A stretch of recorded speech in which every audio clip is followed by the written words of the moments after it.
Evening, folks. This is a video on the founding of the wonderful community of Linwood, Linwood, Linwood, Antigonish County. I have a expression: the railroad built this country. The railroad built this country, and the truck drivers keep it going. My rail worker hat on. If it wasn't for the railroad, there'd be no Linwood. There'd be no monastery. There'd be no Linwood. Port Mulgrave immensely, Frankville and Port Mulgrave immensely benefit from the coming of the railroad in the 1870s, which is 150 years ago now. And Linwood is a community of wonderful people. Linwood, again, Linwood, Linwood, Antigonish County, Nova Scotia, underlying County, Nova Scotia. So among the first settlers were Delores, a fine Acadian name. Used to be known as Delores. Delores, Benoits. You have McMillans, Stewarts, Greens. A good Irish amount. I have a green part of a green collector's train set here. Green, in order to Greens, several big families of Greens is a very prominent name in Linwood. You have more Irish coming in. You had the Kennys, some wonderful Newfoundlanders later come in for good measure, specifically the Finders, for example.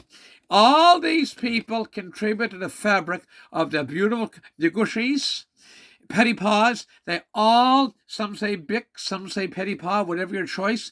They all, be they Delores, Benoit, Petty Paw of Acadian stock, be they Green, Kenny, McMillan, Stewart, later comers, Finder. All these wonderful people contribute to the fabric of the beautiful community of Linwood. And when the intercolonial railroad came through Amherst, Truro, New Glasgow, Plunkett River, Afton, Heatherton, Afton, Tracadie, Monastery, through the lovely community of Linwood, Frankville, back of All's Cove to Port Mulgrave.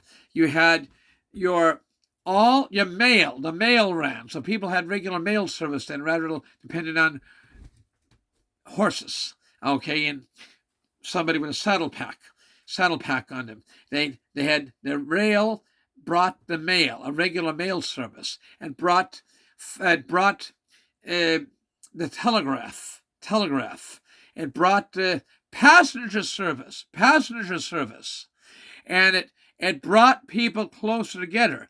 It allowed people to ship flour in, ship animals out, ship lumber and Christmas trees out, and conversely bring in consumer goods and material and a lot of stuff. The railroad was instrumental in the wonderful community of Linwood being built.